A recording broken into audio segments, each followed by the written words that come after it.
Shalom Eladim. I'm very, very excited. It's my favorite time of the year as Pesach is coming. Now, right after Purim, we got to stop everything and get straight down to business. We don't have that much time. We got 3.5 weeks left and we're ready to learn about Pesach. So let's review the entire Pesach story from the beginning and we'll do it a little bit quicker. You ready? Since we already know it from the parasha a couple of weeks ago. So as the Jewish people were in Egypt, mommies were having lots and lots of children. Paro didn't like that the Jewish people had so many children, and he made them work. In the beginning, he was paying them to work, but then he took away the money and then started hitting them in order to work. And they were building big pyramids for Paro. And that wasn't it. He said every Jewish baby boy has to be thrown into the Nile River. And there was a mommy named Yocheved. She took her baby and she put him in a basket. He went down the river. His sister Miriam was watching him and he went down the river. All of a sudden, Princess Bitya saw him. She stretched out her hand and she picked up the baby, and such a shine from that baby. She called him Moshe. Moshe grew up in the king's palace. And we know that when Paro was holding him, he was holding the crown, and Paro said, he wants to be in charge. Let's see if he wants to touch the coal or does he want to touch the crown. And Moshe was about to touch the crown, and then an angel put his hand on the coal, so this way Paro doesn't get upset. But Moshe took that coal and by accident he put it in his mouth, and that's why Moshe couldn't talk well. Now Moshe grew up in the king's palace, and one day he went outside and he saw an Egyptian person hitting a Jewish person. And Moshe got very upset, and Moshe hurt the Egyptian person, and he put him under the sand. And then the next day, he saw two Jewish people fighting, and Moshe yelled at them. And this person over here got upset that Moshe was yelling at him, and he told Paro that Moshe hurt an Egyptian person, and Moshe had to run away to Midian. And at Midian, they were the boy shepherds. They were bothering the girl shepherds. Moshe moved them away. He told them, wait your turn. And Moshe married the girl shepherd named Tzipora. Now, one day when Moshe was watching the sheep, he saw a fire. And he came close to the fire, but the fire wasn't burning down the bush. What was in that burning bush? Hashem was speaking to Moshe. And he told Moshe, take off your shoes. I want you to go to Paro and tell him to let my people go. And Moshe kept on saying, they're not going to believe me. They're not going to believe me.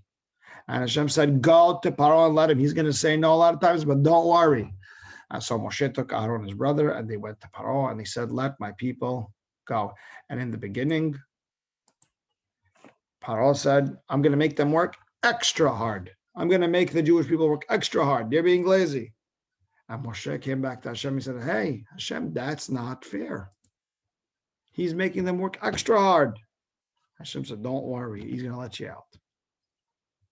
And Hashem told Moshe four times, that I'm going to let you out. And that's why on the night of Pesach, we drink 4 cups of wine. Hashem said, Vehotzeti, vehitzalti, vega'alti, velakachti. I'm going to take you out. I'm going to save you. And I'm going to bring you into Eretz Yisrael. He said 4 times. And that's why we drink 4 cups. Now, Moshe took the stick, threw it on the floor, turned into a snake. And Paro said, I can do it too. And he threw his sticks on the floor and turned into snakes. And Moshe ate up a snake, and he still didn't let the Jewish people go. And now we're up to the 10 punishments, the 10 makot, Aser makot. So we start. First, the makah, the water turned into blood.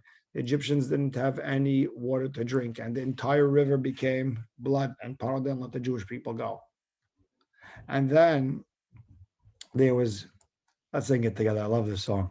One morning, Paro woke in his bed. There was frogs in his bed and frogs on his head. There was frogs on his toes and frogs on his nose. Frogs here, frogs there.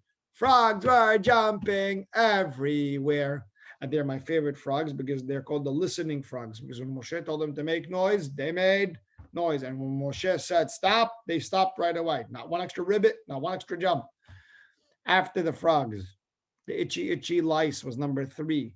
Number 4, the wild animals. Number 5, the animals got sick and passed away. Number 6, It was pimples and boils, and it hurt Paro so much. Number 7, my favorite, the fire and ice were going all over Egypt. They were breaking everything and they became friends. The fire didn't melt the ice and the ice didn't extinguish, didn't put out the fire, but they still didn't let the Jewish people go. And then there was grasshoppers and they ate up everything in Egypt and he still didn't let the Jewish people go. And then there was darkness for 3 days. Paro couldn't say anything. He was bumping into chairs. He was bumping into poles. He was walking into people, and the Jewish people had light, and he still didn't let the Jewish people go. And after 9 punishments, it was ready for the last one. And Hashem told Moshe, I want you to go outside. I want you to look at the crescent moon. Whenever you see a crescent moon, it means it's Rosh Chodesh. In Rosh Chodesh Nisan, it's time for the Jewish people to leave Egypt. And he showed him the calendar, a moon calendar. When you see the moon like this, it's Rosh Chodesh. When it's going to be like this, it's going to be Pesach. You're going to leave Egypt. You're going to wait 10 days. I want you to tie a sheep to your bed. Why a sheep? Because Paro prays to the sheep. We pray to Hashem. He prays to the sheep.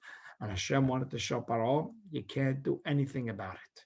And all the Egyptians saw how the Jewish people took a sheep, tied it to the bed, and they couldn't say anything. It was a huge miracle. It was on Shabbat. We're going to talk about that Shabbat. It's going to be called Shabbat Hagadol because it was a great miracle. You're going to wait 3 days with the sheep around your bed, and then you're going to put blood on the door. And after 3 days, you're going to have a seder meal, just like we're going to have, but a little bit different because you're going to have your bags packed. You're sticking your hand. You're going to eat matzah, maror, ask the questions. Then the next day, you're going to come out.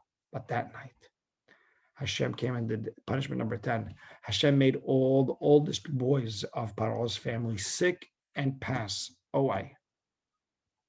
They were sick and they passed away. And finally, Paro told the Jewish people to get out. And after 210 years working so hard, the Jewish people left Egypt in the middle of the day, not at night. We didn't sneak out. We walked right out and Paro couldn't do anything about it.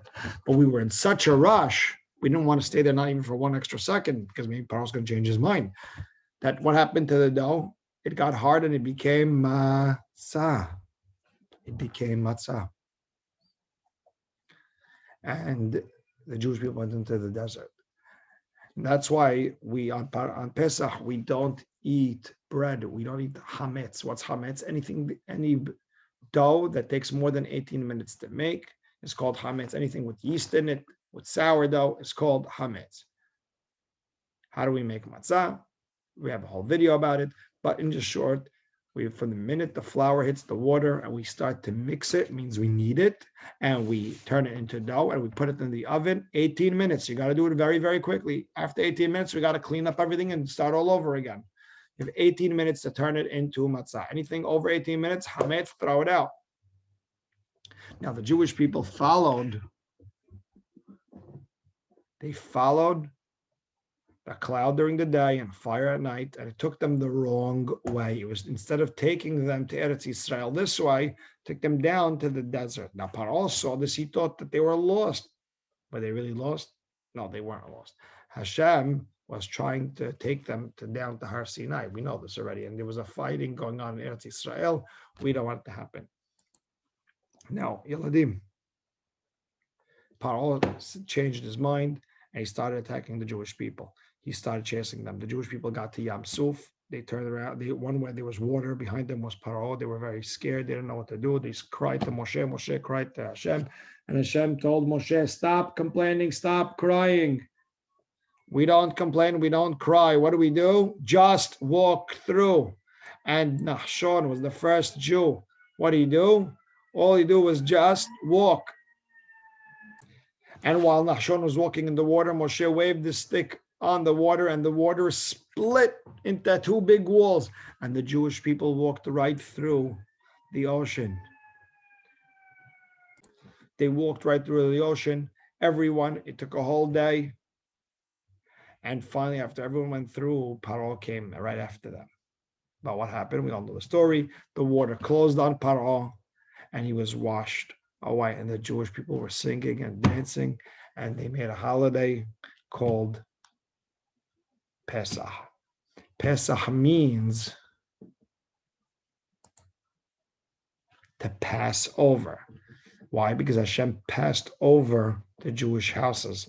How does Hashem know if it was a Jewish house or not? If Hashem saw there was blood on the door, then Hashem passed over that house. That's Pesach, means to pass over. If Hashem didn't see, that's when he made that's when he punished the Egyptians, and that's what we call the holiday Pesach, one of our favorite holidays of the year. We'll talk more about it in the next video. We have a lot of mitzvot, a lot of things go on during Pesach. Shalom Yeladim.